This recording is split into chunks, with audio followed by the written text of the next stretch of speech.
Nah, partai boleh beda, kelompok boleh beda, pendapat boleh beda, pilihan boleh beda, tapi muslim haram terpecah belah. Satu kali muslim tetap muslim, satu kali umat Islam tetap umat Islam. Kemenang terpecah beda-beda pendapat.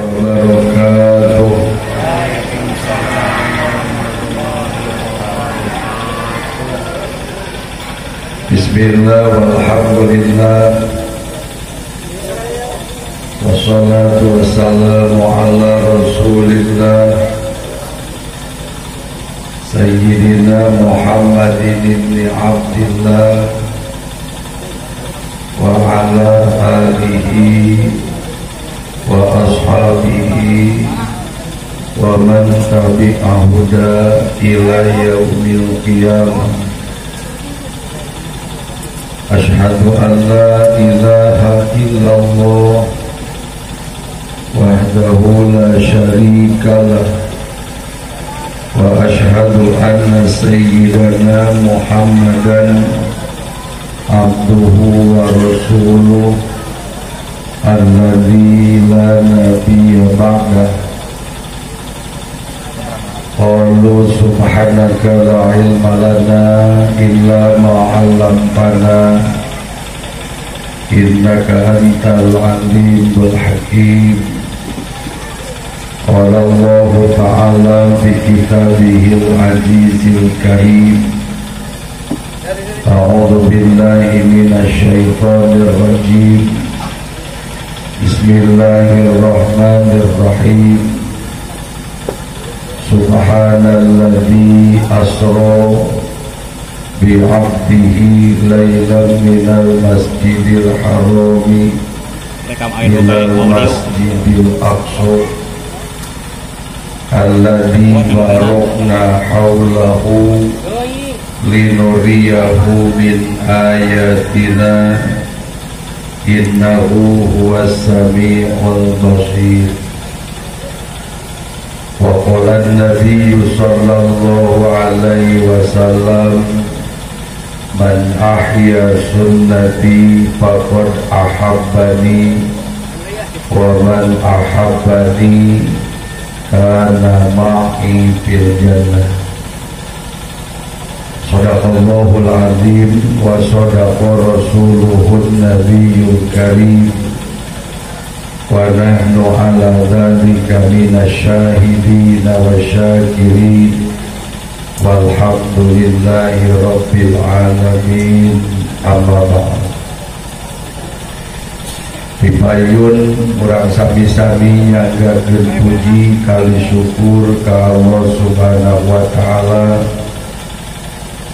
dina ieu waktos urang sadayana tiasa ilung kempel patepang wajah dina raraga nyumponan oge ngalaksanakeun sabagian alit tugas Allah ka urang sadayana bukosnan tolabul ilmi anu dina ejing ayeuna mah dikaitkeun sareng acara mihemut karena mistiosasina diisrokeun kali dimiratkeunana junjunan urang sadayana bukosna Kangjeng Nabi Muhammad sallallahu alaihi wasallam. Mugia angkatna urang sadayana dina ieu waktos dicatet di payunan Allah, dijangkeun bagian amal kasayan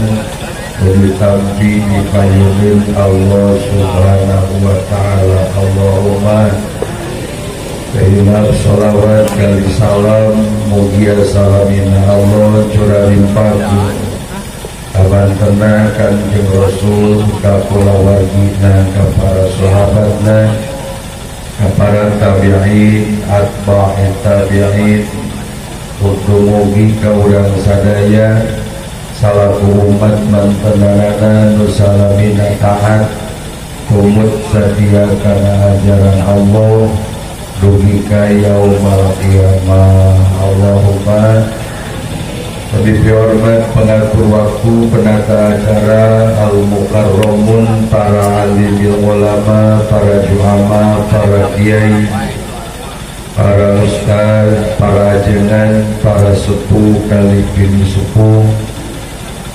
reng-rengan pengurus DKM Masjid Nurul Huda, Pekosimpor ini dihormat jajaran panitia penyelenggara, bapak-bapak jalan istri sepuanom, gagakan pun pesana ibu kades, kata nabi bulura, desa Karangpari, oge kasadayana para wagi, para sepuh sami hadir. Mudah-mudahan sadaya pihak anu ngiring ngemutan, nu ngiring rumojong, nu ngiring berjuang, nu ngiring berkorban kanggo ngawujudna ieu acara pangaosan, mengorbankeun hartana, tanagina, emutanana, kalebet ngorbankeun waktos dinten ayeuna, mugia sanes kanten pangorbananana digentosan ku Allah, rupi-rupi kasayan di dunia, kasayan di akhirat. Allahumma amin. Hadirin hadirin pangaosan rahimakumullah,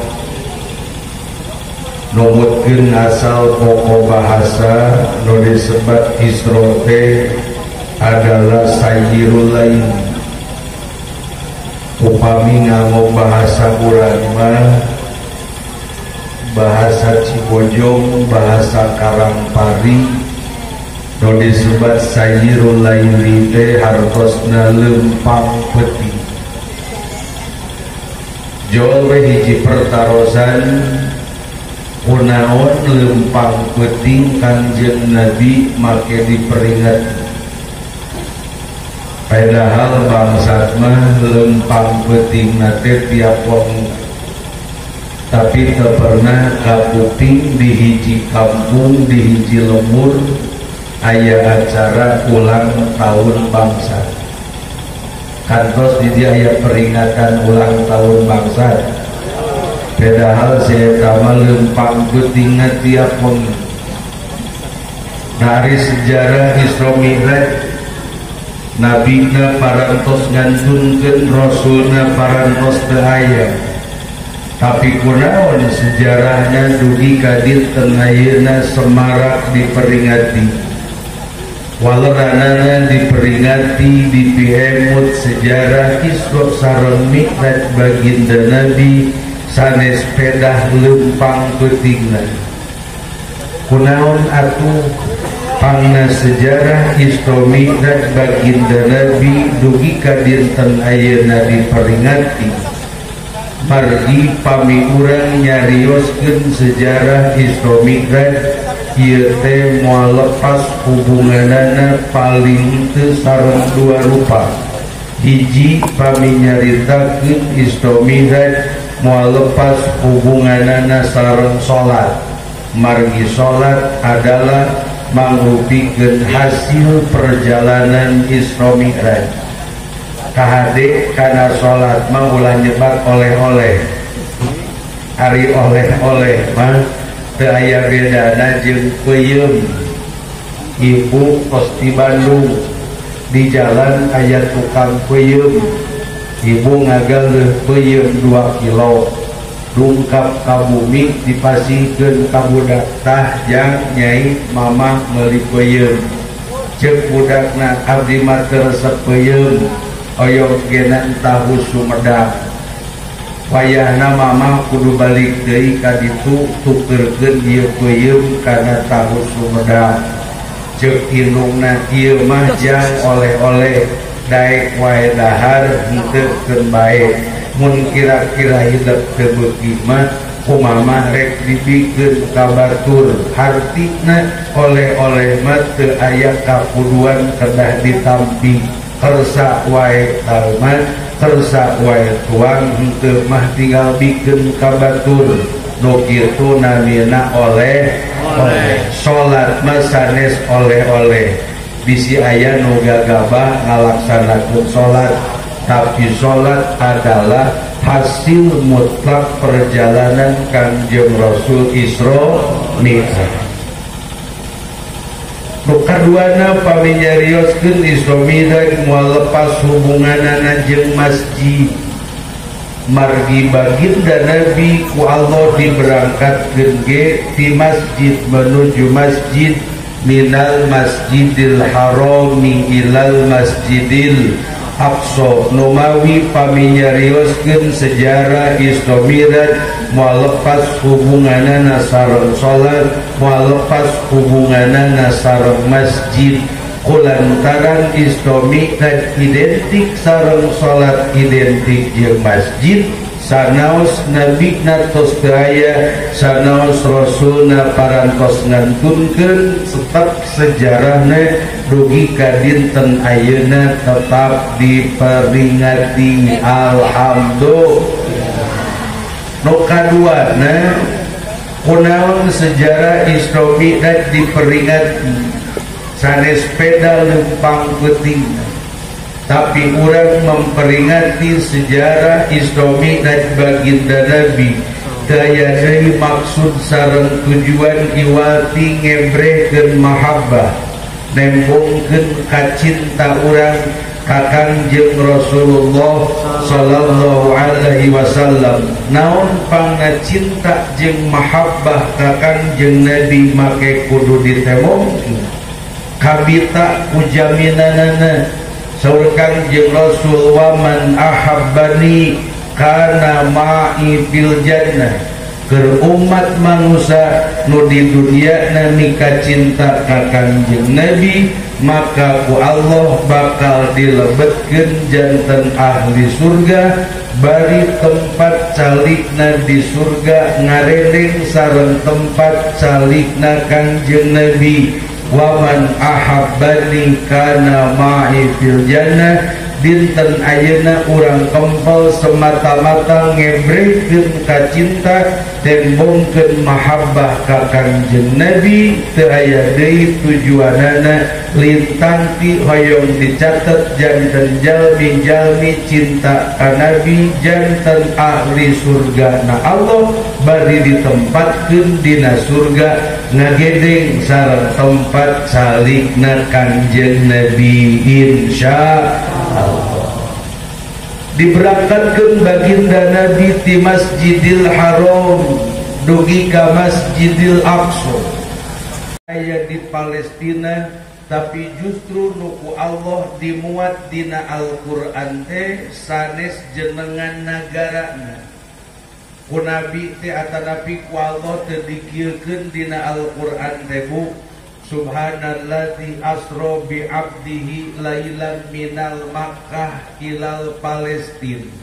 Tapi justru nuku Allah dimuat dina Al-Qur'an teh jenengan masjidna minal masjidil harami ilal masjidil aqsa.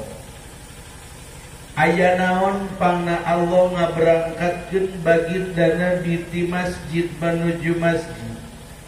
Aya naon baginda Nabi ku Allah diberangkatkeun sanes nu disebut tena minagarana, tapi justru nu ku Allah disebatkeun dina Al-Qur'an teh jenengan masjidna.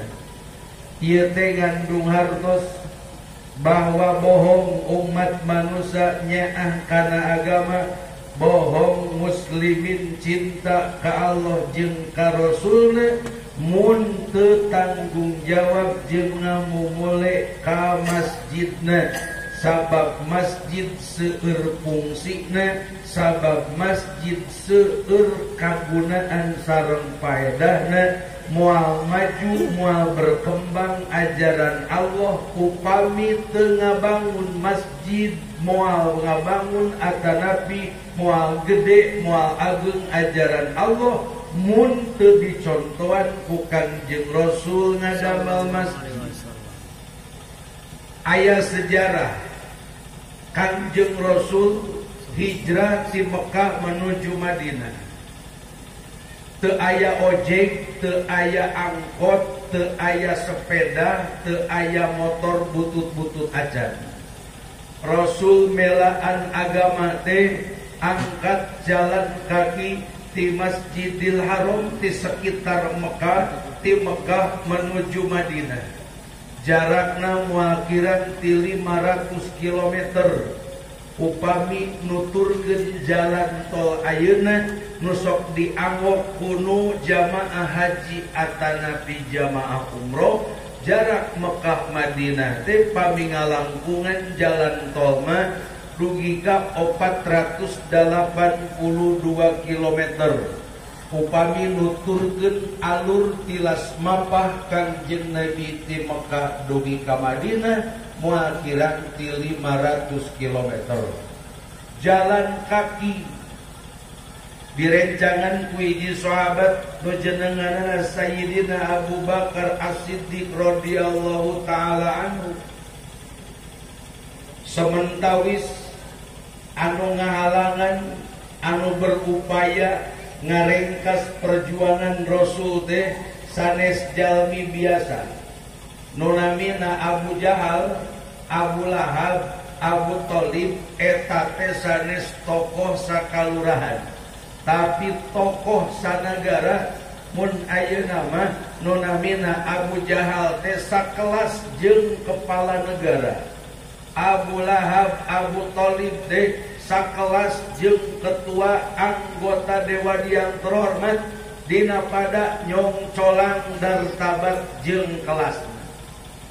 Begitu Rasul berangkat ngantunkeun Mekah menuju Madinah, enjing-enjing Abu Jahal pidato, saha wae nu bisa newak Muhammad rek hirup atawa maot, ku kami rek dibere hadiah 1000 ekor onta nu warnana beureum. Onta teh aya 3 warna, aya onta bodas, aya onta hideung, di Mekah teh aya onta beureum. Tapi sanes beureum siga tiung ibu, onta nu disebat beureum teh beureumna beureum gamir. Dugi ka dinten ayeuna nu kaetang onta pangmahalna di Mekah teh adalah onta nu warnana beureum. Ku Abu Jahal diumumkeun enjing-enjing, saha wae nu bisa newak Muhammad rek hirup atawa maot bawa ka hareupeun kami, ku kami nu newakna rek dibere onta 1000 ekor nu warnana beureum. Pembunuh bayaran bangsa kafir jungjleng paboro-boro rek mudag jeung ngaburo Nabi. Nembe sababaraha kilometer Kangjeng Rasul ngantunkeun perbatasan Mekah, kumargi kondisi parantos teu memungkinkan mun diteraskeun berangkat dugi ka Madinah. Rasul nyumput heula di hiji bukit, di hiji gunung namina Jabal Sur. Insyaallah nu hajian atanapi nu umroh paling teu najan teu naik ka puncakna terang yen eta teh lokasi Jabal Sur. Di puncak gunungna aya guha alit tok disebat Guha Sur. Rasul ngangkat menuju eta tempat teu aya sengket batuna anu lalicin nu lalesang. Eta teh perjuangan Rasul nyalametkeun Islam. Rasul nyumput di jero guha nu disebat Guha Sur teh sanes guha siga guha Jepang atau Tasikma aya guha Pamijahan, aya tembus henteu nu disebat Guha Sur teh kirang langkung saageng katel paranting ngeletik. Kapungkur di lemur sok aya anu ngadamel minyak kalapa disebatna ngeletik katelna badan. Ta Guha Sur teh paling ge saageng katel paranting ngeletik. Dalamun musuh noong ka jero guha, Rasul teh katingali ngan kakecoh. Begitu Rasul lebet ka eta guha, malaikat Jibril ngomando ka sakadang lancah. Margi imah lancah harita pejet kalangkungan Rasul lebet ka guha. Sur malaikat Jibril sakadang lancah, lamun anjeun hayang jadi pelaku sejarah, ngaran anjeun hayang tetap dikenang, anjeun penyelamat ka utusan Allah.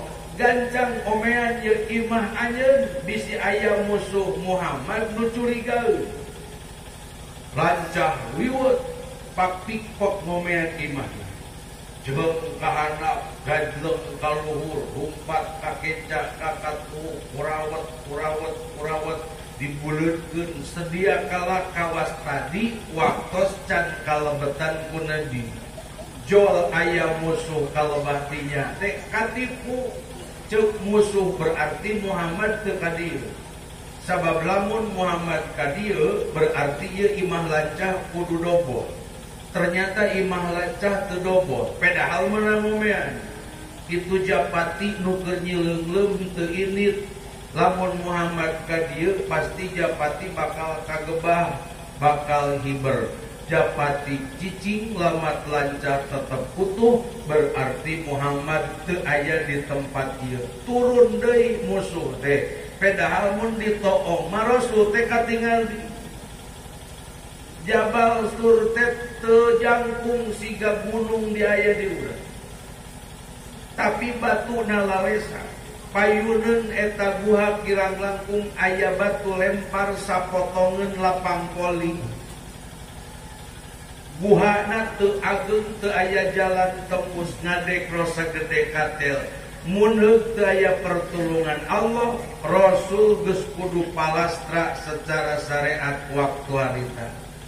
Rasul rerep di guha eta teh 3 dinten 3 wengi dugi ka kondisi alam dunia stabil, dugi ka kondisi musuh nu ngincer jeung hayang ngabunuh baginda Nabi dugi karda. Wangi diteraskeun deui perjalanan dugi ka Madinah. Sateu acan dugi ka Madinah, Rasul pendak sareng hiji kampung namina Kampung Quba. Di dinya Rasul ngadamel masjid. Pangheulana masjid nu dibangun ku Nabi adalah masjid nu aya di Kampung Quba. 11 kilometer deui pami telepat ngadugikeun bade ka Madinah. Nu kahiji ku Kangjeng Rasul pangpayuna dibangun teu kantor sekretariat, tapi justru nu pangawalna ku Rasul dibangun teh adalah masjid. Beres ngabangun masjid di Quba, dugi ka ayeuna terkenal masjid eta kasebatna Masjid Quba. Teu nganggo Masjid Nurul Huda, teu nganggo ngaran Miftahul Hidayah, teu nganggo Masjid Jami Al Khairiyah. Istuning Rasul ngadamel masjid tanpa ngaran.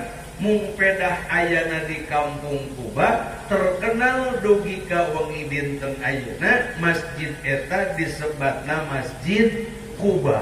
Pedah aya di Kampung Quba. Jadi teu bid'ah mun aya di Karangpari jalmi nyieun masjid teu make ngaran, disebut we Masjid Karangpari, Masjid Cibojong. Eta teh aya ti dituna Rasul ge ngadamel masjid di Kampung Quba teu nganggo ngaran, ngan pedah ayana di Kampung Quba disebat dugi ka dinten ayeuna eta masjid teh Masjid Quba.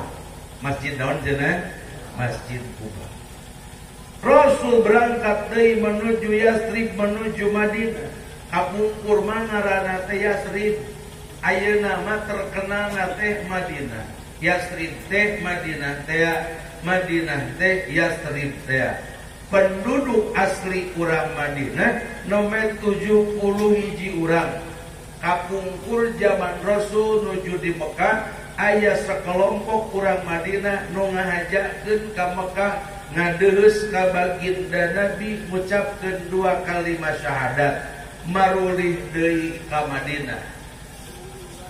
Ngawitan Rasul ngaberangkatkeun sahabat teh ti bulan Rajab. Berangkat 2, berangkat 3 jali teu dialeutkeun siga urang reka pangawasan, sabab itu jalma nu ngewaeun ka Allah, ngewaeun ka Islam bisi curigaeun. Tos sahabat di anu aya di Mekah berangkat sadayana ka Madinah disebatna sahabat Muhajirin. Sahabat Ansor mah penduduk Madinah asli urang dinya disebat we sahabat Ansor anu nulungan para sahabat Nabi nu daratang ti Mekah. Penduduk asli disebatna sahabat Ansor, penduduk atanapi sahabat nu datang ti Mekah ngiring hijrah jeung Rasul disebatna sahabat Muhajirin. Sahabat Ansor jeung sahabat Muhajirin teu pati percaya Rasul rek dugi ka Madinah. Sabab kondisina hampir tidak memungkinkan kanggo berangkat di Mekah menuju Madinah. Pos penjagaan teh ketat alabatan PPKM, alabatan usum Covid. Tiap sababaraha kilometer pasti aya pos penjagaan. Bisi jeung bisi umat Islam nurek nyalametkeun diri ngadon hijrah ka Madinah. Tapi kajen teuing rekepna, kajen teuing ketatna penjagaan pertulungan Allah baginda Nabi teu burung salamet dugi ka Madinah. Sahabat hampir teu percaya Rasul dugi ka Madinah. Hingga sahabat cing jarorit histeris narangis bercucuran air mata. Aya siiran anu terkenal dugi ka dinten ayeuna eta teh kenging para sahabat, karya para sahabat nembongkeun kacinta jeung kabanggaan ka baginda Nabi, ngembelkeun bahasa syukur ka Allah tos nyalametkeun Nabi jeung Rasul utusan Allah. Aya siiran anu terkenal dugi ka dinten ayeuna. Tala'al badru alaina min saliyatil wada' wajaba syukru alaina mada'a lillahi da ayyuhal mab'utsu fina jita bil amril muqa' jita bil amril muqa'. Sungsong sahabat sasalaman ngarangkul baginda Nabi, hatur nuhun ya Allah, junjunan abdi dipaparin kasalamatan. Nuhun ya Rasulullah tiasa dugi ka Madinah. Wilujeng sumping ya Rasulullah. Aya sahabat nu ngaungkapkeun kacinta na ka baginda Nabi begitu nuju sasalaman. Ya Rasulullah, abdi kagungan taneuh 50 tumak, bilih kagungan Rasul atanapi Rasul peryogi kanggo ngabangun bumi atanapi tempat terep. Mangga 25 tumak kapayuna kanggo Gusti Rasul, wios nu 25 tumak teh kanggo abdi. Kurang dibagi dua ya Rasulullah. Kumaha walera Nabi, kami can butuh taneuh jang lahan 5. Aya deui sahabat nu sasalaman ka Rasul eta mah tos kagungan imah jadi. Ya Rasulullah, abdi gaduh bumi ge 2, nu sae hiji, nu awon hiji. Upami Gusti kersa nampi mangga bumi nu sae kanggo Gusti Rasul, wios nu awon di tempatan ku abdi. Kumaha walera Nabi, nu alus nu butut duanana imah anjeun, kami can butuh imah jang tempat cicing. Aya deui sahabat nu sasalaman ka Kangjeng Nabi nu sasanggeut. Ya Rasulullah, abdi gaduh bojo ge 2, nu geulis hiji, nu betekok hiji ya Rasulullah. Upami Gusti Rasul kersa nikahna, mangga nu geulis ku abdi bade dipira ketos reng seidahna, mangga tikah ku Gusti Rasul, wios anu hideung anu awon ku abdi dikuput. Kumaha walera Nabi, kami can butuh pibojoeun anu geulis, anu satengah geulis, duanana bojo anjeun. Kok keur anjeun, kami can butuh pibojoeun. Naon nu dicarioskeun ku baginda Nabi? Rasul langsung pidato, hei para sahabat, boh Muhajirin atanapi sahabat Ansor, lamun anjeun rek nembongkeun cinta kana agama, mun anjeun rek nembongkeun cinta ka Allah jeung cinta ka Rasul, tong namahan jeung tong nawaran piimaheun. Mun anjeun cinta ka Allah jeung nyaha kana agama, tong nawaran imah tong nawaran pi pamajikaneun, kami can butuh bojo, kami can butuh imah, kami can butuh tempat yang cicing. Lamun anjeun bener cinta kana agama, anjeun nyaah ka Allah jeung ka Rasulna, bangunlah kalian sebuah masjid, sebab masjid adalah sentral jeung titik kemajuan perkembangan ajaran agama. Akhirna sahabat Ansor, sahabat Muhajirin bahu-membahu ngabangun masjid di Madinah nu ayeuna di lebetna aya makom Rasul, terkenal namina Masjid Nabawi. Masjid naon cenah Bu? Masjid Nabawi. Tina eta kisah naon intina? Hiji, Allah ngaberangkatkeun baginda Nabi ti masjid menuju masjid nu paling awal dibangun ku Nabi sateu acan dugi ka Madinah. Buktosna di kampung Kuba ge masjid, dugi ka Madinah nu dianjurkeun ku Nabi ka para sahabat ge ngabangun masjid. Aya naon atuh masjid pangna jadi titik sentral perjuangan Kangjeng Nabi. Bahwa muslimin bohong cinta najeng nyaana kana agama mun teu daek ngabangun masjid. Muslimin bohong nyaana kana agama mun teu daek ngeusian masjid. Bohong cinta ka Allah jeung nyaana kana agama mun curiga ka masjid. Komo mun masjid dianggap sarang penyebaran penyakit jeung penyebaran kuman. Dugi ka di lemur abdi mah aya masjid nu hampir 8 bulan disegel. Make ngaran ngajeblak di luar. Masjid ini tidak boleh digunakan sebelum COVID-19 landai. Masjid teh bulukan. Eueuh nu make, eueuh nu ngeusian. Na'udzubillahi min. Urang mah ya muslimin nu sehat nu normal, ulah nantang Covid, ulah nantang penyakit. Covid teh aya, penyakit teh aya, kuman teh aya, virus teh aya, salesma ge aya, pilek ge aya, tengah ge aya. Kan inget urang mah di alam dunia dan lain di surga pasti penyakit jeung kuman mah aya. Tapi sing emut jeung sing sadar urang teh hirup di alam dunia. Saha nu kagungan dunia? Gusti Allah.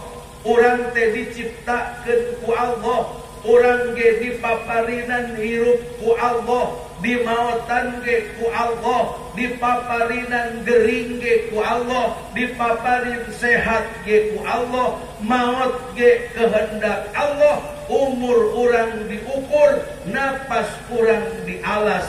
Covid kagungan Allah, kuman kagungan Allah, virus kagungan Allah. Umat manusia jeung makhluk raya di alam dunia diatur ku Gusti Allah. Kunaon urang ari ku panyakit ku Covid ginggiapeun ari ku Allah na geuning teu sieun.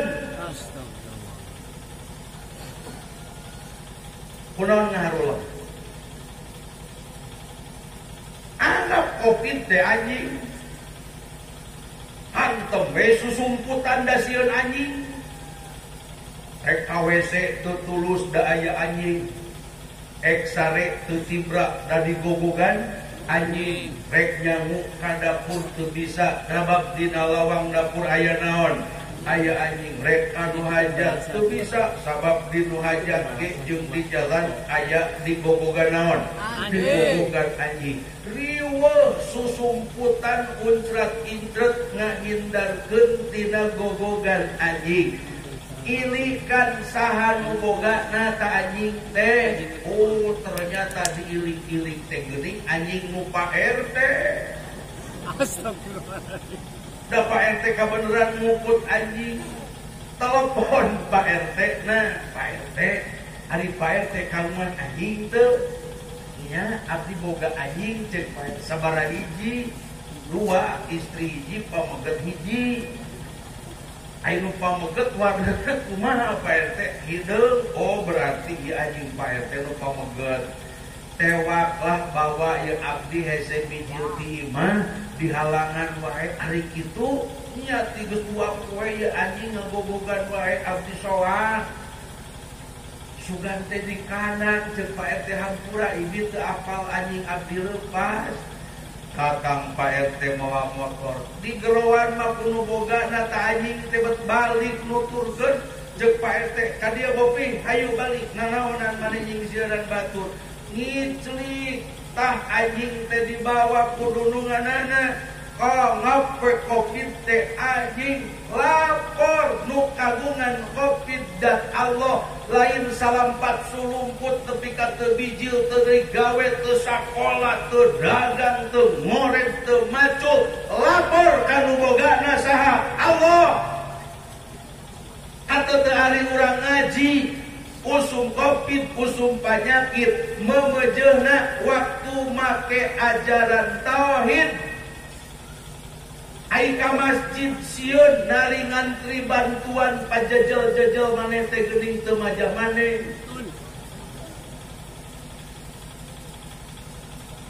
ari ngaji dibatasi masjid jaga jarak nah geuningan ari di pasar jeung di mall teu majah maneh ieu aya naon sanes kuduna penyakit aya upaya sing maksimal ngan sing emut urang teh aya nu ngatur urang hirup ku Allah maot ge ku Allah anu maot lain gara-gara covid anu maot dipastikeun CF umurna anu maot lain ku penyakit tapi dipastikeun geus CF jatah hirupna mang pirang-pirang jalma geuning repot ari aya keneh mah geuningan kesempatan hirupna teu burung jarak jag deui na jalma jag-jag ayeuna ai sore geuning katubruk puso ayeuna babarengan di pangajian keneh na engke penting na geuning geus maot umur urang diukur napas urang dialas ku Gusti Allah nu kagungan hirup Allah nu kagungan maot ge Allah mun teh mah gara-gara ka masjid gara-gara pangajian ngakibatkeun maot ku covid maot ku penyakit syahid hayang milihan maot keur kumaha hayang maot keur gapleh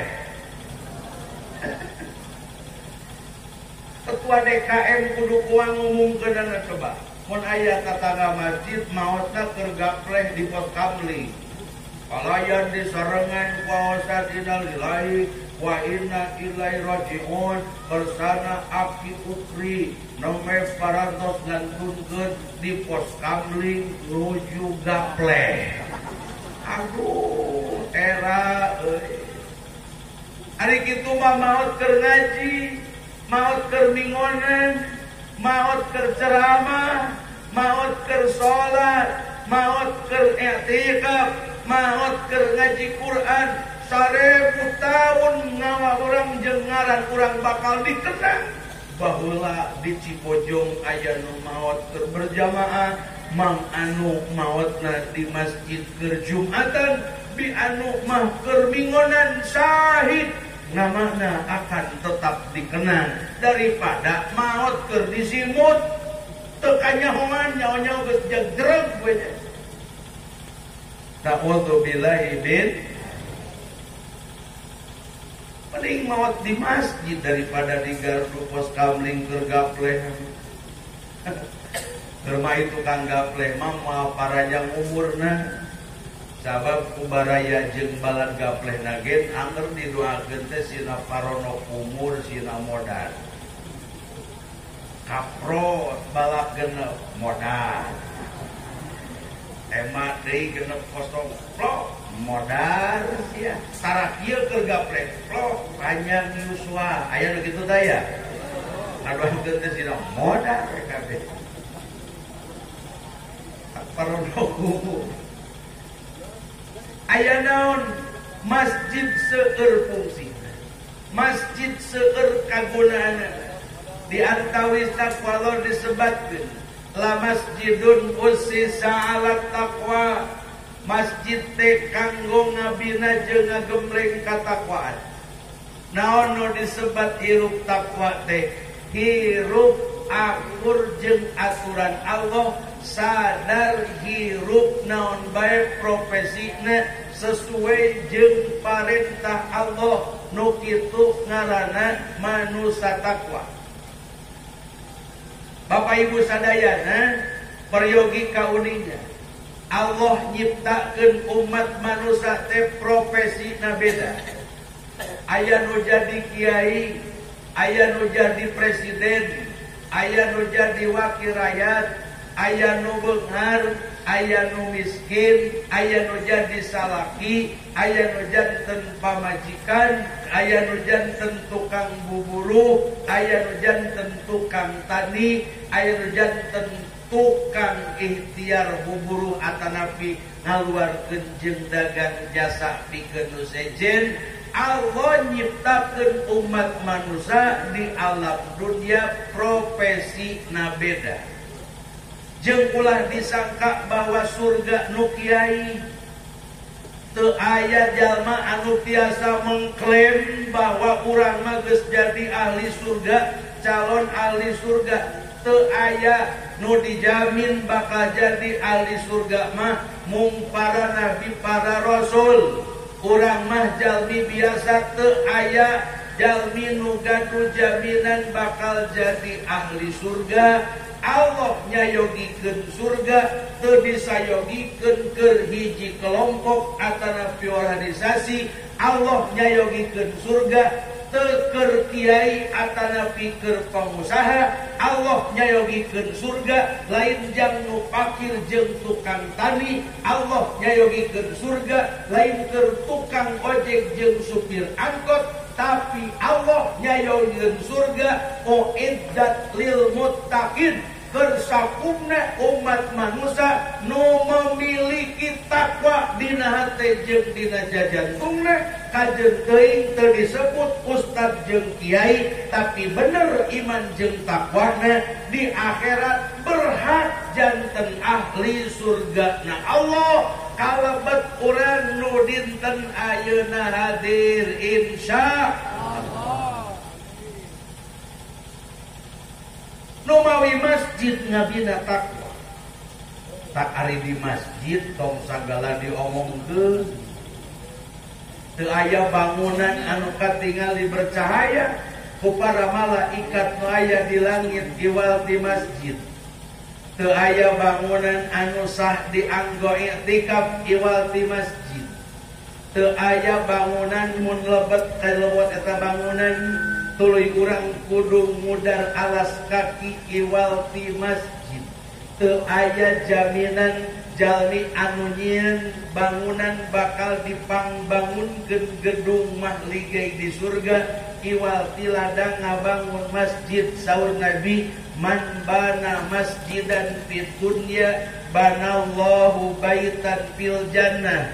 Jalma nu di dunyana daek ngabangun masjid kajeun ku artos sarupiah, ku tuangan sahuap, ku kesang satetes, ku teueuteun saregot, berjuang keur ngabangun masjid.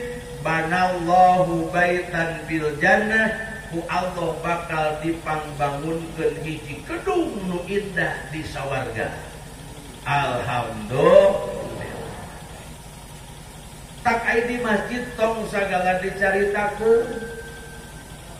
Ieu mah nyaritakeun rana di masjid, nyaritakeun duda beunghar di masjid, nyaritakeun bining kacang di masjid, nyaritakeun minyak langka di masjid, nyaritakeun orea tablet di masjid nyaritakeun kondom ge, di masjid nyaritakeun PLKB ge, di masjid nyaritakeun PBB ge, di masjid saur baginda Nabi jalma wani-wani ngomongkeun urusan dunia di jero masjid. Sakali nyaritakeun urusan dunia di jero masjid, maka amal kahadeanana ku Allah bakal dilebur salami 60 tahunan.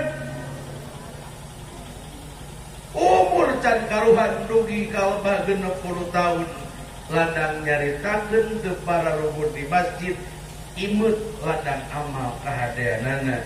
Na'udzubillahi min. Di masjid kanggo ngagemleng jalmi supaya jadi manusia muttaqin, jadi manusia takwa. Ya ibu bapak tinggal Allah maparin ramo di dia di Cibojong aya nu ramona samit aya sugan anu jempol wungkul aya aya teu aya sarerea komplit aya jempol di abdi mah disebutna indung leungeun aya curug aya jajangkung aya jari manis jeung aya cingir di dia eta namina sami. Ai jempol parantinaon jempol mah mun nyaritakeun hal nu dianggap hade pasti nu tampil teh jempol. Dupi ibu lurah kumaha, dupi Pak RT kumaha osok ka masjid ih bujeng-bujeng halondo Pak RT mah hujan ogenan angkat. Ari caroge ibu kapukul mapan pagawean teh ngaduhaya we aya-ayeuna kumaha alhamdulillah ayeuna mah Pak Ustad tos normal tos sae ayeuna mah itu aya cawadeun mun nyarioskeun sesuatu anu hade pasti nu ngacung teh naon jempol. Ih meni geulis kieu tara kieu atawa jempol tapi ditongengkeun ih hade. Mun aya nu naroskeun ujang kasep bade tumaros dupi Masjid Nurul Huda palimana Nurul Huda nya teh ceuk budak Mujabri bukna teras wae bapak ka Payun ike aya pertolon aya belok kandung rada burung jalana aldi kaparos teh kapalidinya oh kanganon ceuk tamu bener budak najan gondrong ge apaleun etika nuduhkeun anak kunaon indung leungeun ku jempol. Aya deui di Payun ditanyakeun jang bade tumaros dupi Masjid Nurul Huda palimana ceuk budak ngajawab kupati dege ka deuleu. Kan bayana jalana leutik katanya we di ditu nya bisi sasapa lah paling 28 jengkal jawab ku ditunjukna teh ku curug jawab nyebut tuti dege ka deuleu wae ge henteu ceuk tamu budak teh teu aing gelo mah dapat etika kawas jeung urang mana wae urang teh kapan jalma jauh tamu jempol nandakeun ka saya ari curug parantinaon kanggo bapak nu kagungan anak buah ieu teh bageung pisan manfaatna nu gaduh karyawan nu sok bebetrik teh padieu tah apel ka ieu tah salang omekeun eta tambang gulungkeun ta ieu barang geus aya pesanan batur pisahkeun ta ieu pangirimkeun tah jingjing tah bawa bentik curug balas nunjuk teh ka panuju keur tukang pidato ge hikmahna dipaparin curug teh kitu bisa tutunjuk ngan eta teh ngandung hikmah kasalahan batur paling seueur ditunjuk ngan ukur 2 tapi jeramu nu tilu deui nuduhkeun teh kana dada jeung awak sorangan hartina tukang papatah ka batur tukang ngobrol hareupeun batur tukang pidato hareupeun batur tukang miwuluk hareupeun batur tukang papatah ka batur hakikatna eta teh lain keur papatah ka batur hakikatna gegedena lain papatah ka nu sejen tapi tukang pidato tukang papatah tukang nyarita kasalahan batur paling seueur ditunjuk korek ngan ukur 2 nu tiluna mah anger nuduhkeun teh kana awak pribadi supaya jadi eunteng jeung pelajaran keur tukang papatah jeung keur tukang pidato kahade naon rupa nu diomongkeun teu akur jeung laku sapopoe ari nu ieu paranti naon nu dua jajangkung jeung jari manis kanggo nyimpen cincin. Rasul mah sok nganggo cincin teh dina cingir, matana dikajerokeun teu katingal di luar. Ngan abdi mah lamun nganggo ali nganggo cincin na cingir teh ngacleng wae da pondok teuing leungit. Tak taraweh di dinya teu di alia. Tapi kajen teu pati ngareunah diangoneun cincin. Lumayan sakalian ngoperasi bool hayam mah bagian sieu. Asal aya nu bool hayam sok aya tara. Gelapak hayam tadi sasada. Cek salaki nanya ini tong bisi hayam urang. Nya akan anu hideung tuh teh hayam urang tewa. Akan dia geus beunang colok bujurna tong poe nu leungeun. Atau punya jangkung mah kau bisi dobo.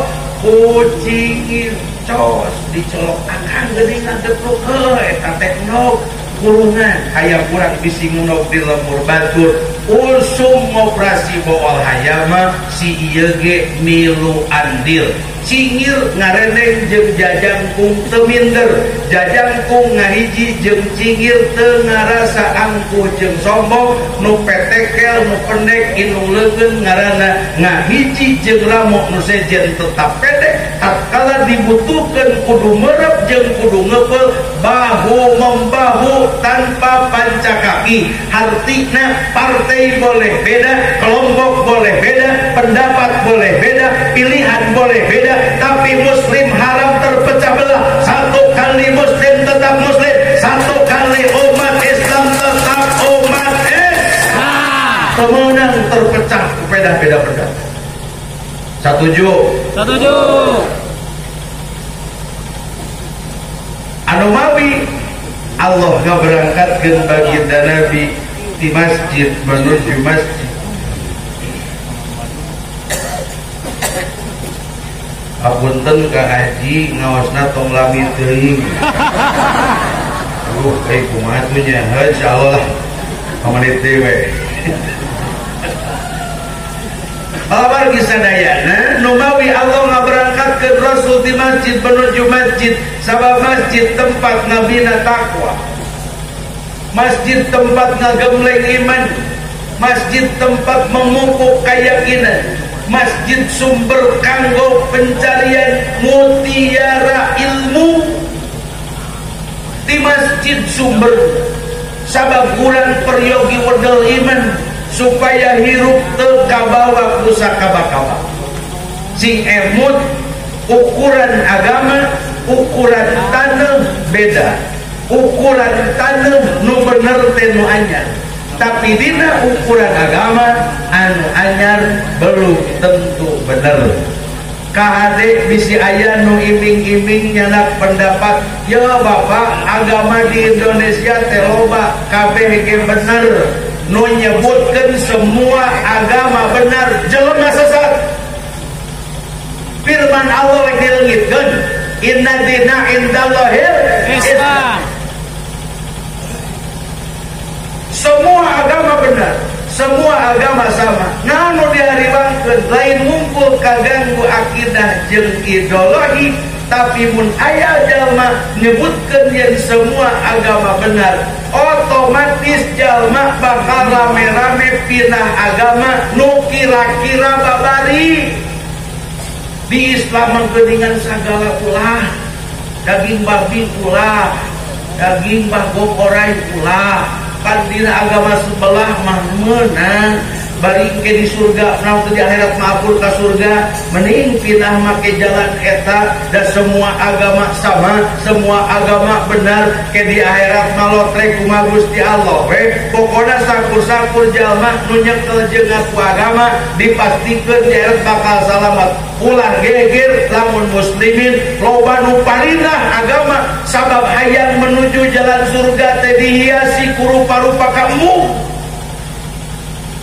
Kudu ka masjid sampai 5 kali cangkel suku mending pindah ka agama sabelah ibadah lagi jaba di sarapatu jaba saminggu sakali dan di akhirat maka surga ieu si eta ge bakal parinah agama teh. bade ngiringan mun aya nu nyebutkeun yen sajare agama benar sadaya agama sabi rek tiluan mah urang ieu. Ukuran agama jeung ukuran tadi beda. Hirup ulah eleh laut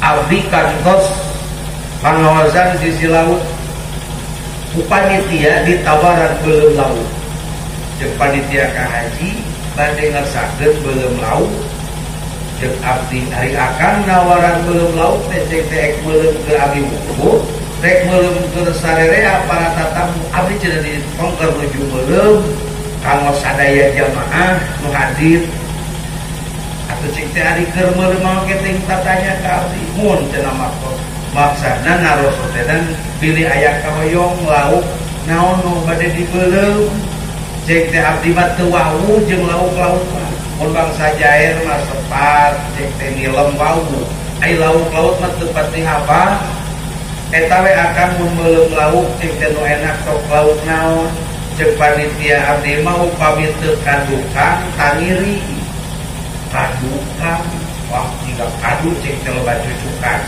nah eta we nu kadua atuh tangiri teu wau jeung tangiri teh warorotrean nah atuh cenah bari wilayah tangirina ku abdi dititipan kade tong diuyahan mangga jancangna belum lauk asa tangiri di asaan tepat teu kaler teu kitu sama kecap pelada cek maneh ngeunah ieu teh cek teh geuning ieu mah tiis betis teu kaler teu kitu pokna ieu mah ka haji pesenan teh nu teu nganguyah oh keula ai kitu laut-laut begitu dijahit ti laut-laut teh laut cek teh awakna kumaha pangset gitu sami we sareng laut balong.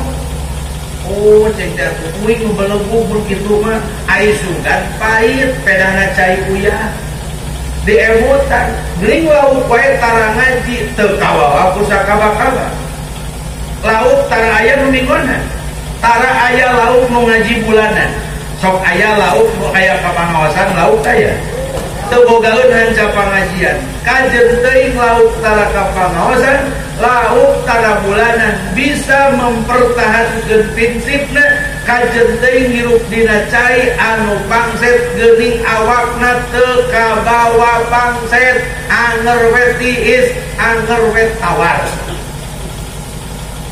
coba pate geuning ai japung jeung peda pareta lauk-laut sakitu asin jeung pangsetna japuh jeung peda memang lauk-laut tapi lauk-laut nu geus paeh adatna ari lauk paeh mah tara boga pamilih aya uyah kabawa asin aya gula kabawa amis takmun aya muslimin pendapatna pamadeganana gampang kabawa ku pendapat nu alanyar datang dipastikeun eta teh baladna japuh baladna peda resikona japuh jeung peda mun teu dibeuleum digoreng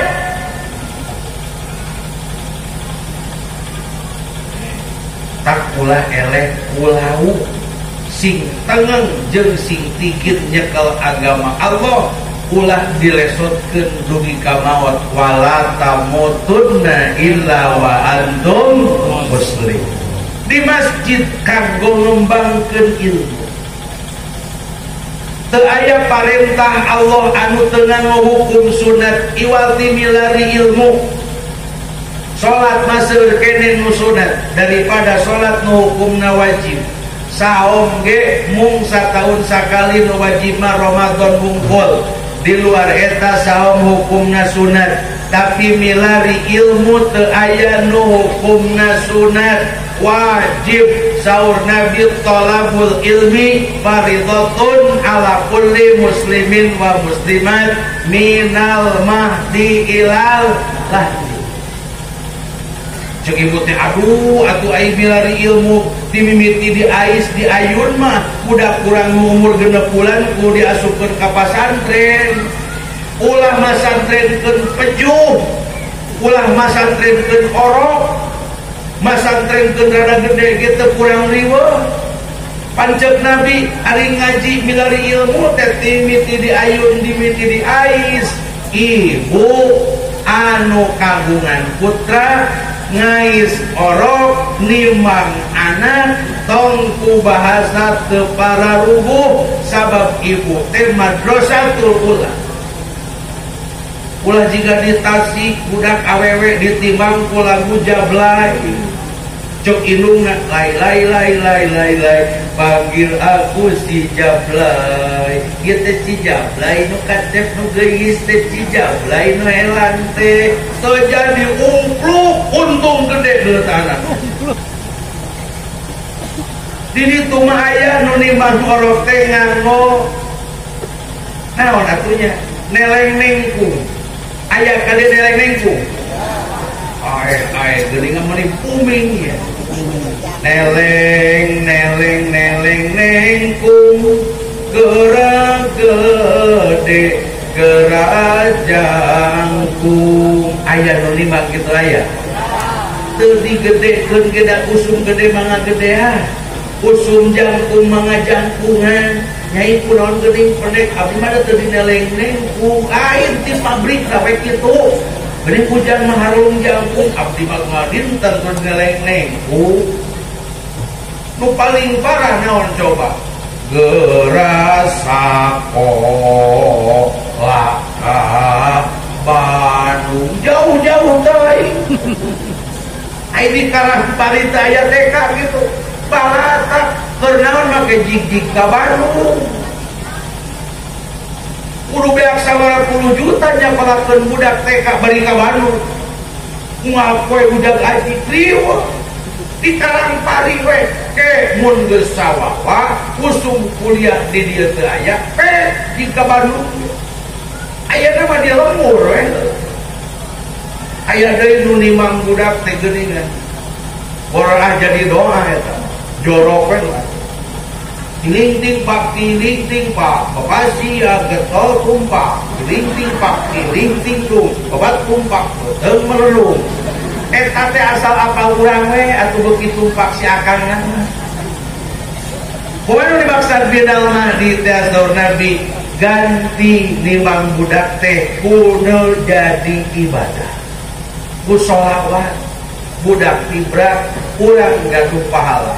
Sallallahu Rabbuna ala nuril mu'min Ahmadal Mustafa Sayyidil Mursali wa ala alihi wa sahbihi ajma'in wa ala alihi wa sahbihi ajma'in. Budak tibra ece gaduh pahala ladang maca sholat minal masjid.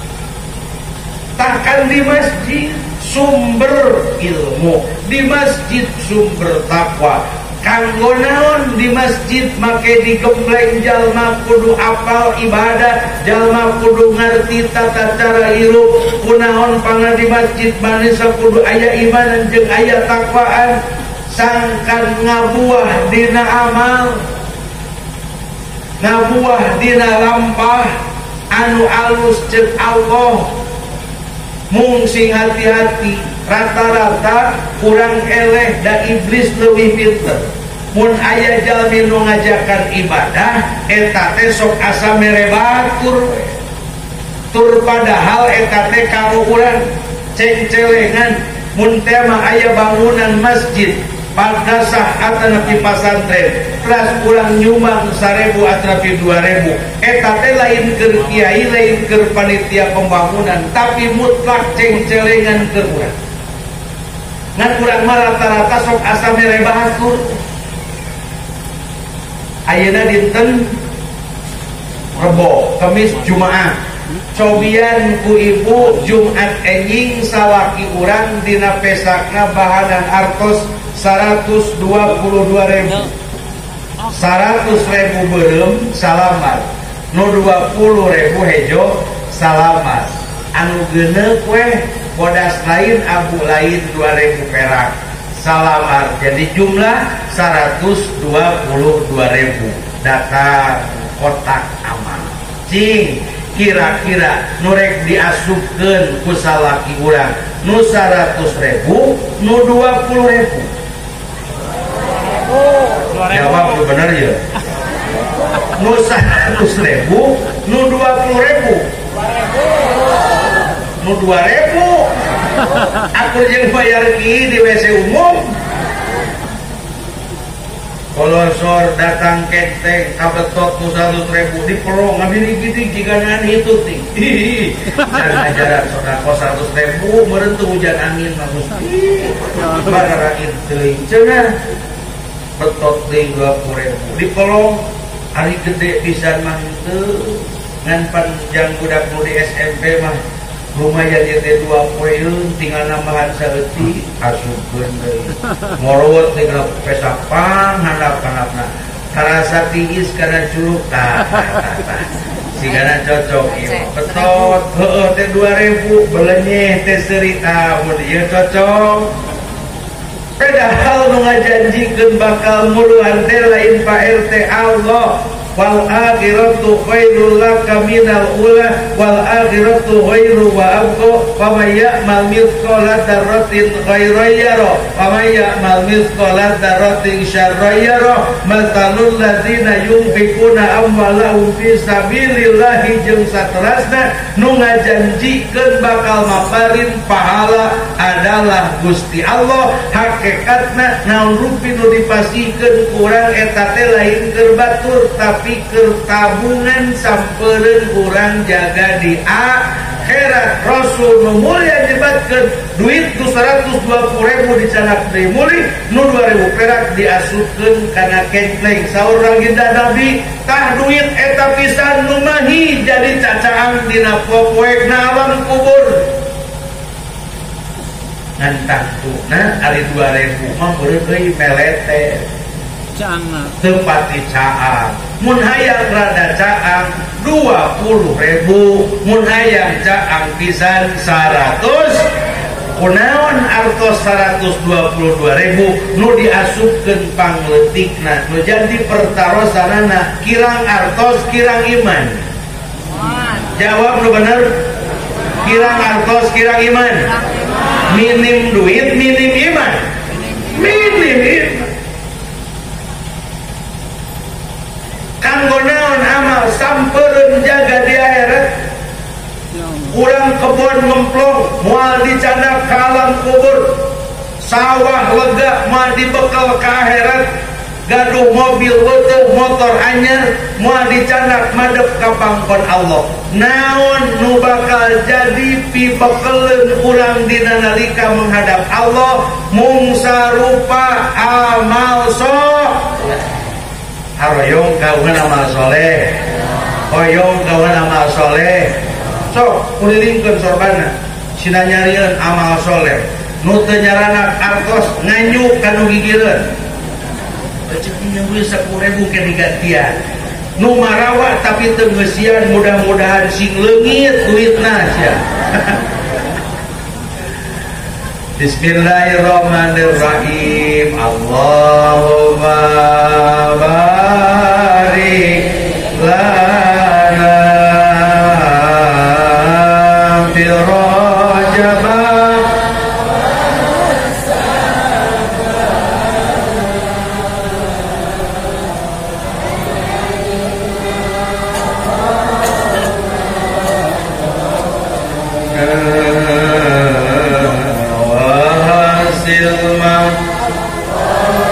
sidana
silma qasidana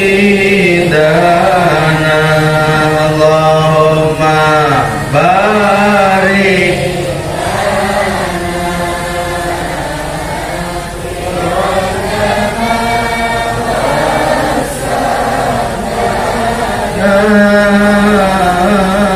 wa balighna Ramadana wa hasil ma qasidana mugi Gusti ngabarokahan di darajat sareng saban sareng mugi ngadugikeun ka abdi kana Ramadan sawadai Allahumma barik fi Rajab bana wa balighna Ramadana wa hasil ma qasidana. Mudah-mudahan artos nu dipasikeun ku Bapak Ibu sing janten itek dina nalika mentas siratal mustaqim. Artos eta mudah-mudahan sing janten cacaang dina kuekna alam kubur. Artos eta sing janten bangbaluh dina timbangan amal. Mugia artos eta janten saksi di payunan Allah. Kurang sadaya kalebet jalmi-jalmi nu tanggal waler kana ajaran agama. Mugia artos eta janten wasilah sehat dohir sehat batin. Artos eta sing janten wasilah hasil pamaksadan. Sing janten wasilah kiat iman Islam sareng keyakinan. Artos eta mudah-mudahan sing janten wasilah kanggo urang sadayana maot urang husnul khotimah. Amin ya Allah ya Rabbal. Di dia aya nu sok maot, aya nu ngantos maot aya. Ibu bapak kantos ningali nyaksian tatangi nu maot. Kosok seueur nu maot, aya nu baralik deui daya, aya nu mekel motor daya, nu sawah nalega aya nu dibekal teu, nu taneuh nalega aya nu dicandak teu. Kajen teuing beunghar sadesa beunghar sakacamatan angel dina waktu maot ngantunkeun alam dunia. Taneuh nu dibutuhkeun ngan ukur 1 meter kali 2 meter, paling 1 meter setengah kali 2 meter geus gede. Sok aya salaki nu ditinggalkeun ku bojona nu bijil Cipanon ceurik kanyanyerian aya daya.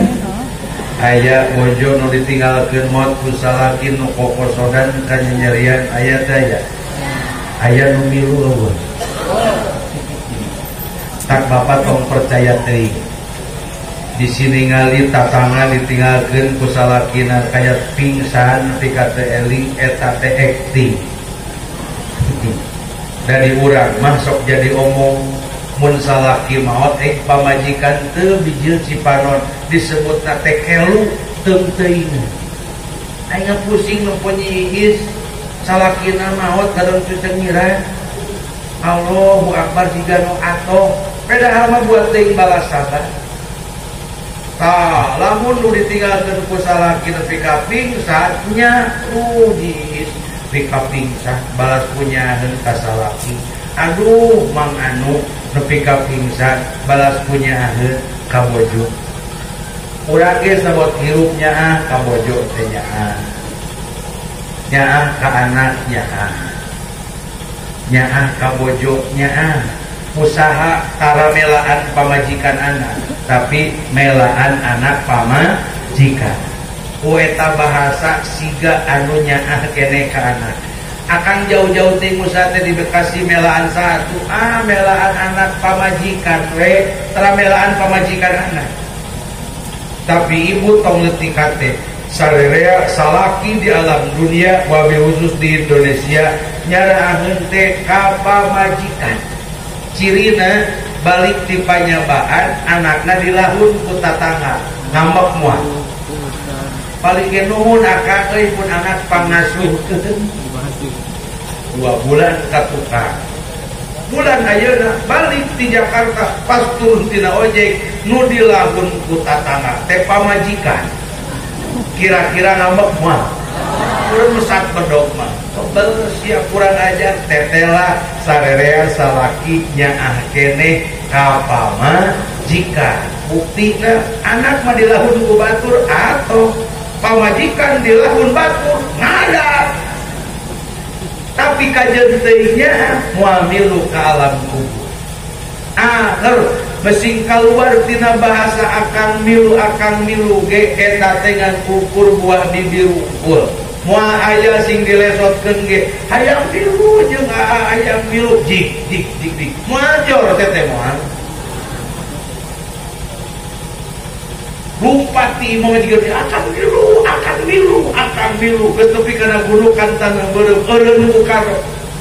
Akan tejang kare pondok putra kanampura akan milu cek tata jor moal ngadrong cek urep-urepkeun teh beuh atuh nyai hayang ningali mabageut ti kacaketan bisi panasaran mumpung cekap ajengan di diri ampura milu dengan ukurna di milu ka eueuh abdi mah ti harita ka awewe teu pati percaya teh geus ngomong janji sahirup semati ge bohong. Dina rumah tangga teu aya janji mati, nu jelas mah dina rumah tangga nu aya teh janji ganti. Akang mati abdi siap ganti. 3 bulan can seuri 4 bulan kakara bijil ti imah jauh euy 5 bulan kakara daek ka emper 6 bulan geus natangga deui 8 bulan bibir geus beureum deui 10 bulan baju geus ngaledreng deui jeung 1 tahun kawin. Abdi kantos ditanya sian kawin memeh petugas di KUA datang pamit dilihat cek teh asa kamari mamane di dieu gogoleran hayang milu jeung si jelema modon miwit jangan kok udah tidak bareto ajengan eta mah lain bareto cek teh goblok 1 tahun sia. Anak kubatur, bojo kubatur, sawah kebun kubatur. Ingat malam Jumat pangajikeun Yasin, pamacakeun Quran. Jadi ekonomi rada senggang dan aya harta ditinggal salaki nu ti heula belum tentu.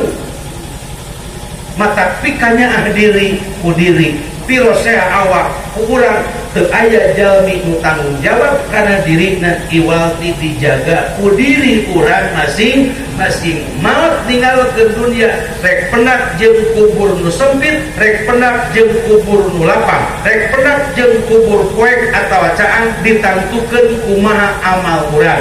Di akhirat rek jadi ahli surga, rek janten ahli neraka ditantukeun kumaha amal urang masing-masing. Hikmah tina peringatan Islami dan dinten ayeuna tingkatkeun amal hakikatna urang penak jeung sasi Rajab sakedap di sasi Ramadan sanes nambahan jag-jag tapi nuju nyaketan kana tempat pibalikeun nuju nyeepkeun jatah hirup ninggalkeun alam dunia satu saat ulah geger dijemput ku Allah Subhanahu wa taala. Mudah-mudahan urang husnul khatimah. Amin. Mudah-mudahan urang dijaga diraksa Allah sama paosna. Mudah-mudahan urang dihasilkeun pamaksadan dibagjakeun dunia labuh akhirat. Al-Fatihah. Bismillahirrahmanirrahim. Maliki yaumiddin. Iyyaka na'budu wa iyyaka nasta'in. اهدنا الصراط المستقيم صراط الذين أنعمت عليهم غير المغضوب عليهم ولا الضالين اغفر لي ولوالدي آمين اللهم صل وسلم وبارك علينا آمين يا رب العالمين أعوذ بالله من الشيطان الرجيم بسم Bismillahirrahmanirrahim. Alhamdulillahirabbil alamin. Hamdan yuwafi ni'amahu wa yukafi'u mazidah. Ya Allah ya Rabbana lakal hamdu kama yanbaghi li jalali wajhikal karim wa 'azimi sultanik. Rabbana taqabbal minna amalana wa la tatrif ya wujuhana innaka 'ala kulli syai'in qadir. Allahumma irfa' darajatina wa yassir umurana wa asir maqasidana wa qawi imanana wa islamana wa hdina bis-solihati a'malina. Allahumma lakal hamdu wa minkal farju wa ilaikal mustaqab. وبك المستعان ولا حول ولا قوة إلا بالله العلي العظيم ونستعينك على قصد فينا ونسألك صلاح أمرنا كله يا حنان يا منان يا فتاح يا رزاق يا غني يا مغني يا حنان يا منان يا فتاح يا رزاق يا غني يا مغني أغننا بهلالك عن حرمك وبطاعتك ومعصيتك وبفضلك عمن سواك. هذا دعاؤنا كما أمرتنا فاستجب لنا كما وعدتنا إنك لا تخلف الميعاد. وصلى الله على سيد المرسلين والحمد لله رب العالمين. الفاتحة. بالله من الشيطان الرجيم. بسم الله الرحمن الرحيم. الحمد لله رب العالمين الرحمن الرحيم مالك يوم الدين. إياك نعبد وإياك نستعين. اهدنا الصراط المستقيم صراط الذين أنعمت عليهم غير المغضوب walid rabbil walidain. Mudah-mudahan manfaat takutan ukasuna dan Allah wa iyyakum ajmain. Wassalamualaikum warahmatullahi wabarakatuh.